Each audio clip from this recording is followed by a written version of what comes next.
اب وہ بات سمجھ میں آنے لگی 2 مرتبہ فاتحہ شریف کیوں نازل ہوئی؟ کہ 2 مرتبہ اس وجہ سے نازل ہوئی کہ بات پکی ہو جائے کہ پورے قرآن مجید کے مضامین کو کنسنٹریٹ کر کے، ایبریویٹ کر کے، اس طرح اس میں سمو لیا ہے کہ اگر کوئی رازدار اس کا مطالعہ کرے اسے سمجھنا پڑے گا کہ پورے قرآن کا خلاصہ اکیلی فاتحہ ہے.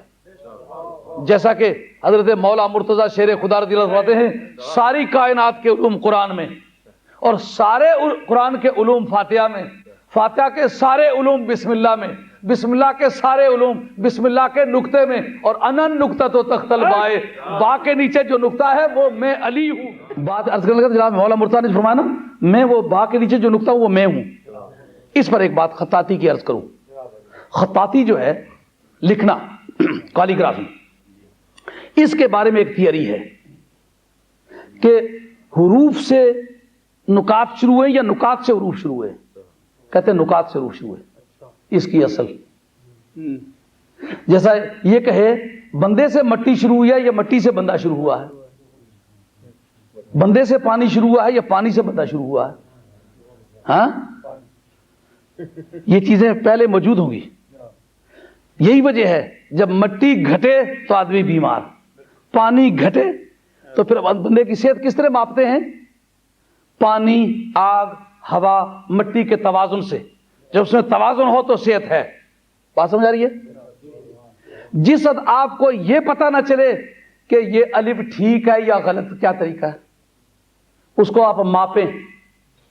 جو قط ہے نا، نقطہ، ہاں جی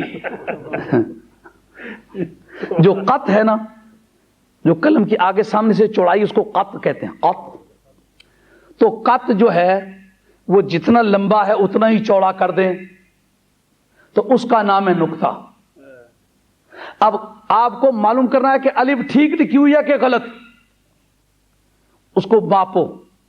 کم سے کم اس کی لمبائی 3.5 قط ہے اور زیادہ سے زیادہ لمبائی اس کی 5 قط ہے. تو آپ دیکھا کہ الف کی صحت خراب ہو گئی تو کس سے ماپیں گے؟ نقطوں کے ذریعے سے ماپیں گے. پتہ چل جائے گا کہ اتنا کم ہے، اتنا اس کو بڑھاؤ. نقطے اسی قط کے ذریعے سے ماپو نا، بڑھاؤ. جب اس کی وہ پیمائش اس نقطے کی روح سے برابر ہو جائے گی خط کی، اس وقت الف کی صحت ٹھیک ہے. با ہے وہ ایک کشتی نما ہے اور ایک بغیر دوسرے شوشے کے ہے. تو جو کشتی نما ہے وہ 5 قط ہے، دوسری جو ہے وہ 11 قط ہے. جب با کی صحت خراب ہو جائے، جس کو بے کہتے ہو، اس کو جو لکھی ہوئی ہے نا سامنے وہ تو بے ہے لیکن اس کا نام با ہے. ہاں یہ الف با تا سا جیم ہا خا دال زال را زا سین شین صاد ضاد طا ظا عین غین فا قاف، یہ نام ہیں ان کے. یہ مفردات جو ناموں سے تعبیر ہوتے ہیں. الف بے تے سے اے غلط ہے. ہاں یہ سب جب بڑے بندہ ہے ای بی سی کی سی